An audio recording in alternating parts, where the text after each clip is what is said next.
Fala galera, Fagner aqui, sou faixa preta de Jiu-Jitsu, professor e competidor nas horas vagas, e a resenha de hoje é sobre a popularização do Jiu-Jitsu sem kimono, o famoso no-gi.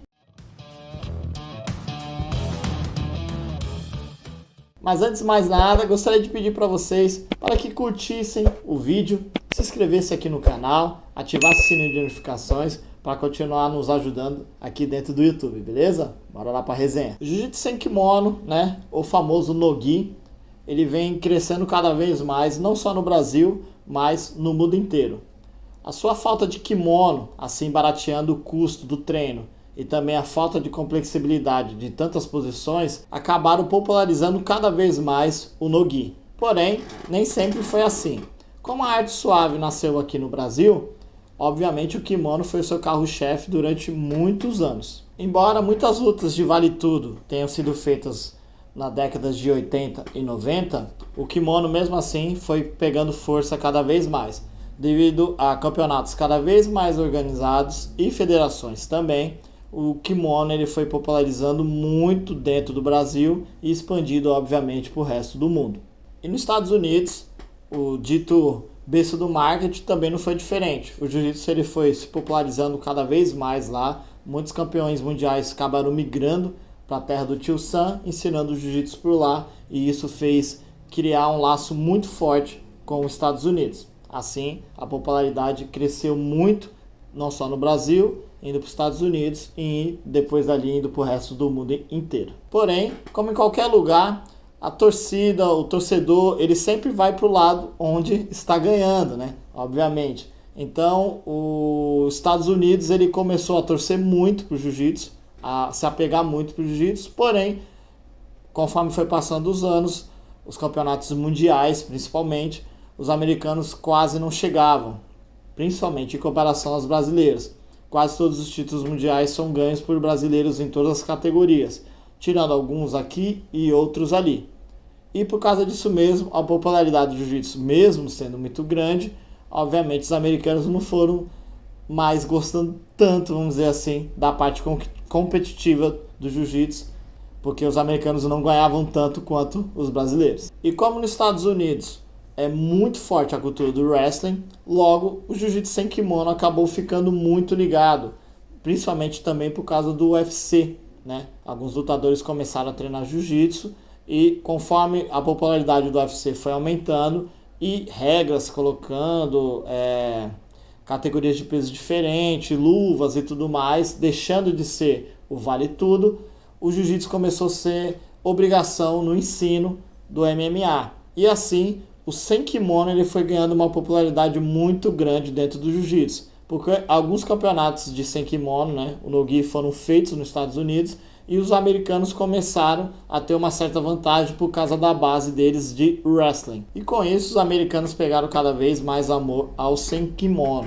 Em meados de 1995 foi criado o ADCC, campeonato de grappling, que hoje em dia é o maior campeonato de sem kimono do mundo. Muitos americanos e também gringos de outras regiões começaram a lutar o ADCC, mesmo tendo uma hegemonia brasileira, os americanos foram chegando cada vez mais perto e numa velocidade muito maior do que é do com pano. E por causa desse fator, o jiu-jitsu sem kimono ele foi se popularizando cada vez mais dentro da terra do Tio Sam. E justamente por causa disso, que a popularidade foi aumentando cada vez mais, e daí muitos eventos de luta casada de sem kimono foram acontecendo dentro dos Estados Unidos, para valorizar cada vez mais os próprios competidores norte-americanos. E conforme o tempo foi passando e cada vez mais gente aderindo aos treinos de sem kimono e popularizando essa arte dentro dos Estados Unidos, muitos americanos acabaram se tornando referências dentro do sem kimono. E como diz o dito popular, em time que ganha não se mexe,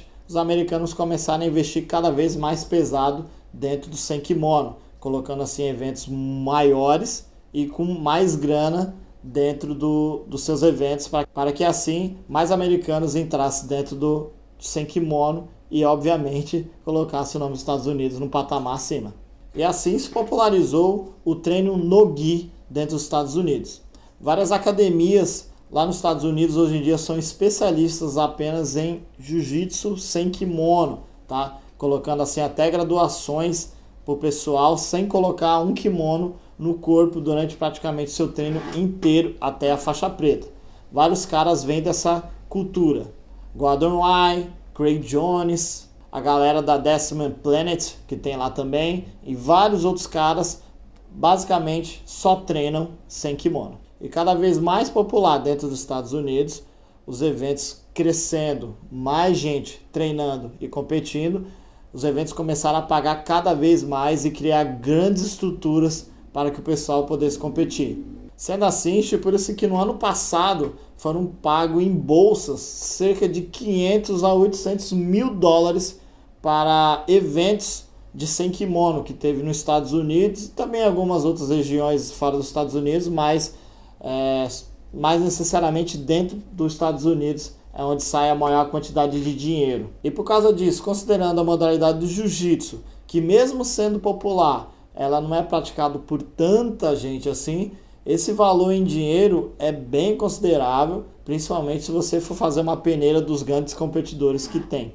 E com isso, os americanos começaram a dar aula de marketing, tá? Para todo mundo e mostrando que o futuro do jiu-jitsu em premiação está dentro do jiu-jitsu sem kimono, tá? Mais propriamente dito, dentro de alguns eventos lá realizados nos Estados Unidos. Tanto que no Brasil, vários eventos como o BJJ Bet, BJJ Star, estão começando a trabalhar também o sem kimono mais forte dentro dos seus eventos. E justamente esse é o tema dessa resenha. Por isso que vários competidores de jiu-jitsu com kimono estão cada vez mais migrando, vamos dizer assim, para o jiu-jitsu sem kimono, justamente por causa da premiação em dinheiro.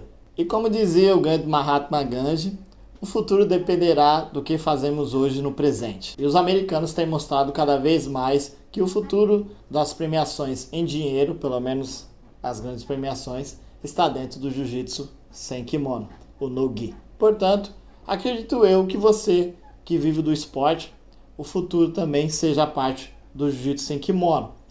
Claro que o jiu-jitsu ele é muito grande, então você pode viver dando aulas, as próprias competições de kimono, virar árbitro, ter a sua própria academia, ser promotor de eventos e tantas outras coisas. Porém, se você realmente quer viver como atleta, especificamente como atleta, dê ênfase para o seu jiu-jitsu sem kimono, porque é ali onde você vai poder ganhar uma grande bolada de dinheiro e assim ter um futuro mais seguro para você.